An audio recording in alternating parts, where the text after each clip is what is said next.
కొంచెం ఒక 2 నిమిషాలు. సో ఇప్పుడు మనకి ఏమన్నాను, ఈ దుహ్ ధాతువు ఉంది మన దగ్గర.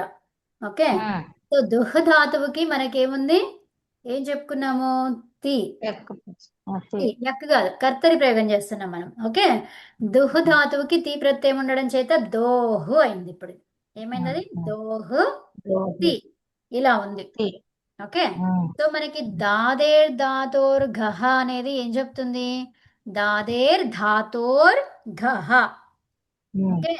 దా కానీ లేదా ధా కానీ ఇలాంటి, ఓకే, దకారముతో మొదలయ్యేటువంటి ధకారముతో మొదలయ్యేటువంటి ధాతువులుంటే దానికి ఘ ఆదేశం వస్తుంది అని చెప్తుంది.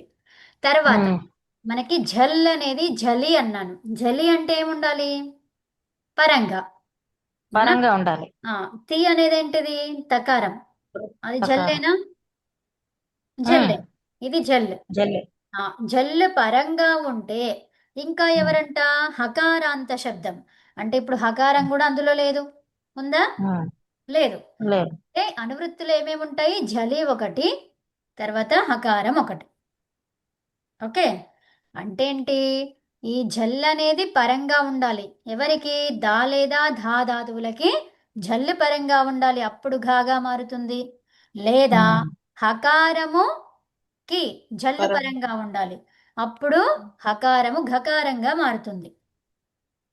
క్లియరా? నేను మీకు సూత్రం మొత్తం వివరణ ఇవ్వకుండా జస్ట్ ఊరికే కొంచెం ఇచ్చాను. ఓకే. ఇంకా మనం అక్కడి వరకు వెళ్ళలేదు కదా అని, మీకు పాత వాళ్ళకి తెలిసింది, మీకు రివిజన్ అయ్యి ఉంటుంది. మర్చిపోయి ఉంటారు, రివిజన్ అయ్యి ఉంటుంది ఇప్పుడు. అది ఓకే. మేడం కాదు మేడం, ఆ హా అనేది కావర్గానికి వచ్చేస్తుంది కదా డైరెక్ట్ గా. కవర్గంలో హా ఉంటుందా, ఆ, కవర్గంలో చిక్కు హా ఎందుకు ఉంటుంది. కాదు, సరే. అకుహు అకుహు విసర్జనీయ. మరి ఇప్పుడు కా గురించి ఎక్కడ చెప్పారు, సూత్రంలో కా గురించి లేదు కదా. ఘ ఆదేశం అన్నారు. ఏమన్నారు, ఘ అనేది ఆదేశం దేనికి, దా ధాతువుకి, ధా ధాతువుకి, హకారానికి. అంటే ఈ రెండే ధాతువులు కాదు, దకారముతో మొదలయ్యే ధాతువులు, ధకారముతో మొదలయ్యే ధాతువులు, అంటే ఘూసంచక ధాతువులు. ఓకే. అర్థమైందా, ఘూసంచక ధాతువులు అంటే మళ్ళీ దాపు దైపును వదిలేస్తున్నాం, అట్లా కాదు, దాపు దైపు కూడా పెట్టుకుంటాం, కాబట్టి ఘూసంచకం అని ఇవ్వలేదు అక్కడ. అర్థమైందా, ఏమన్నారు, దాతో మొదలయ్యే ధాతువులు, ధాతో మొదలయ్యే ధాతువులు, దకారాది ధకారాది ధాతువులు. అర్థమైందా. సో వాటికి ఏమొస్తుందంట, జల్ల పరంగా ఉంటే, జల్ల పరంగా ఉంటే ఘ ఆదేశం. అర్థమైందా. తర్వాత తర్వాత హకారానికి, ఇది ఎక్కడ కనిపిస్తుంది, అనువృత్తిలో. ఓకే. జల్ అనేది, హకారం అనేది అనువృత్తుల్లో కనిపిస్తాయి. పరంగా ఏముండాలి, కండిషన్, పర కండిషన్ ఇది. ఓకే. సో పర కండిషన్ ఉందంటే ఏంటి, అది పదాంతం కాదు, అపదాము అనే అర్థం. పదాంతం అయితే జల్లుండదు. అర్థమైందా. పదాంతం అయితే జల్లుండదు, అపదాంతం అయితేనే జల్లుంటది. ఓకే. క్లియర్. సో ఇప్పుడు ఈ దా ధా అనేవి ఎక్కడ ఉండాలంట, అపదములో ఉండాలి. పదంగా అంటే పదానికి చివరిగా కాకుండా పదానికి మధ్యలో ఉండాలి, అంటే అది అపదం. అవునా. ఈ హకారం యొక్క స్థానం ఏంటి, అపదం. పదం ఎక్కడుంది, తి. ఇకారమే పదాంతం, తి అనేది తింగు పెట్టేది. అవునా. సో ఇప్పుడు ఆ హకారం ఎక్కడుంది, పదం లోపల ఉంది.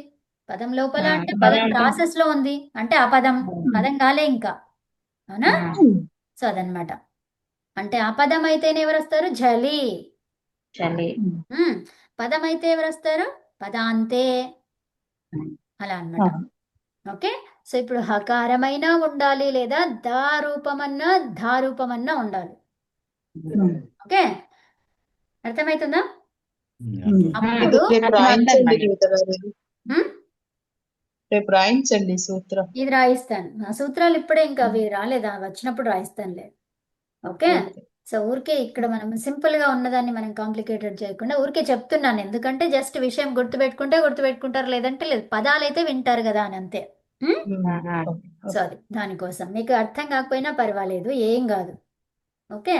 వ్యర్థం ఏది కాదండి, అది మన స్మృతిలో అది ఉండిపోయింది. అది ఇంకా మీకు బయటకు ఎప్పుడు వస్తుంది అంటే మళ్ళీ విన్నప్పుడు, అరే నేను విన్నాను అనేది వస్తుంది అంతే. అర్థమైందా? సౌండే అంతే ఒక్కసారి అండి. సౌండ్ అది అంతే, సౌండ్ని మనం తీసుకుంటున్నాం అంతే అండి, ఖచ్చితం.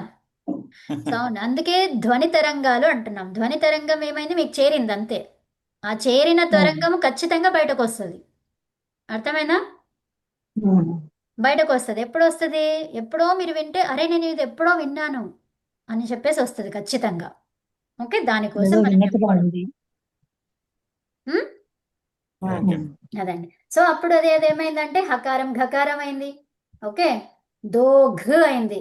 ఎప్పుడైతే ఘకారం అయిందో ఈ తకారం ఏమైందంట, అది ధకారం అయింది. ఏమైంది ఇక్కడ? ధ, మహాప్రాణ ధ వచ్చింది. సో ఇది అల్ప ప్రాణం చేసుకున్నాం. అప్పుడు ఏమైంది, ఇప్పుడు ధీ కదా మనకి, తీ ఉంది, ధీ అయింది. సో ఇప్పుడు అల్ప ప్రాణం చేయండి, కలపండిక. దోగ్ ధీ, దోగ్ధి, అలా వచ్చింది. అర్థమైందా? హకారము ఘకారంగా మారింది.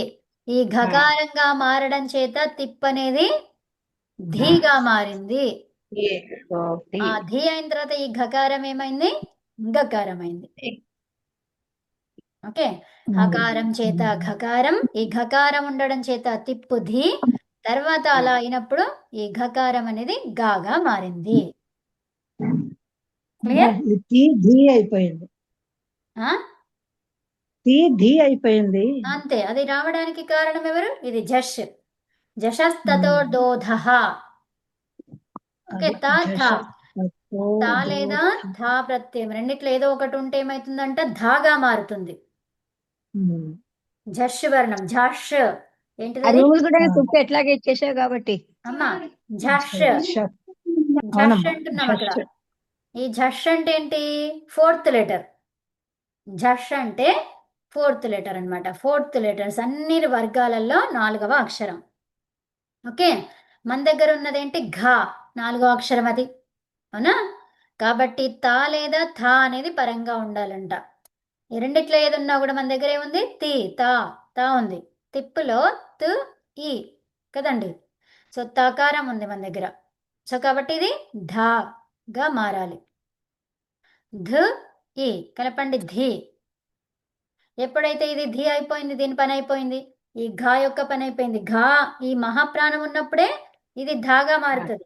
అల్ప ప్రాణం చేసుకుంటే ఇది రాదిగా. అర్థమైందా? సో దీని ఘా యొక్క పని అయిపోయింది. ఇప్పుడు అయిపోయిన తర్వాత ఏం చేస్తారు, దాన్ని థర్డ్ లెటర్ గా మార్చేసుకున్నాం. ఓకే, పని అయిన తర్వాత చేయాలి దాన్ని. పని కాకముందే దాన్ని మారుస్తానంటే ఇది ఇలాగే ఉండిపోతుంది, అప్పుడు అనిష్ట రూపం వస్తుంది. అందుకని ఓకేనా? సరే.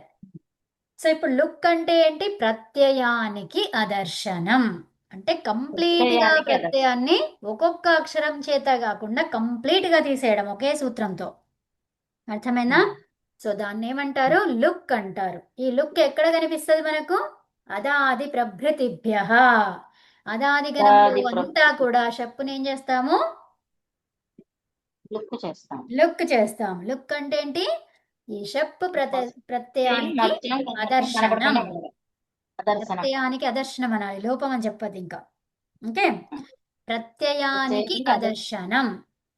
ఏ ప్రత్యయానికి అదర్శనము? షప్పు ప్రత్యయానికి అదర్శనం. ఓకేనా? అదాది గణంలో ఉన్న ధాతువులన్నీ 72. 72 ధాతువులకి షప్ ఏమవుతుంది? లుక్ అవుతుంది. లుక్ అవుతుంది. ఉత్తమం, సూపర్ అమ్మా, అయిపోయింది అంతే. ఓకేనా? అది లుక్ అయిందంటే ఇంకా సంధి కార్యాలు చేస్తూ మనము వాటిని కలపడమే. అర్థమైనా? సంధి కార్యాలు తర్వాత ఇంకా పద సంజ్ఞ ద్వారా వచ్చినటువంటి కార్యాలు. ఓకే, ఇప్పుడు మనము దేని ద్వారా చేసాం? అది సంధి కార్యమా? ఈ హకారం ఘకారంగా మారడం ఇవన్నీ సంధి కార్యాలు కావవి. ఏంటివి? పదస్య, పదాధికారం. పదాధికారం ఎక్కడుంది? 8వ అధ్యాయం. 8వ అధ్యాయంలోకి వచ్చేసాం. సో పదస్య ఎక్కడుంది? 8వ అధ్యాయంలో ఉంది అది. అర్థమైనా? పదం చేస్తున్నాం మనం ఇప్పుడు. పదాధికారంలో ఉన్నామంటే పదస్య. పదాధికారం ఎన్నో అధ్యాయం అది? 8వ అధ్యాయం. అర్థమైందండి? సో పదాధికారం పద అధికారం ఎప్పుడు 8వ అధ్యాయంలో ఉంటుంది. అంటే ఇప్పుడు జశస్తతో దోదహ ఇవన్నీ సూత్రాలు ఎక్కడి నుంచి వచ్చాయి? 8వ అధ్యాయం నుంచి. ఓకే. దాదేర్ ధాతోర్ గహ అది ఎక్కడి నుంచి? 8వ అధ్యాయం. మళ్ళీ తర్వాత జలాం జశోంతే ఫోర్త్ ఏం చేసాం మనం? థర్డ్ లెటర్ చేసాం. థర్డ్ అంటే ఏంటి? జష్. ఈ జష్ ఎక్కడ ఉంటుంది? 8th chapter. అర్థమైనా? పదాధికారంలో ఉన్నాం. అందుకే అపదము అన్నాం ఇక్కడ మనం. అపదం అని ఎందుకు యూజ్ చేసాము? పదం కానిది. కానిది అంటే పద పదం మధ్యలో ఉంది అధికారం. కాబట్టి. సో ఇప్పుడు 8వ అధ్యాయం యొక్క సూత్రాల 3 కూడా క్లియరా? అదండి. ఓకే. ఓం శాంతి శాంతి శాంతి. ఓం ధన్యవాదం నమస్తే అండి అమ్మా. అందరికీ. నమస్తే అండి. ధన్యవాదాలు. ధన్యవాదం అమ్మా. నమస్తే అమ్మా.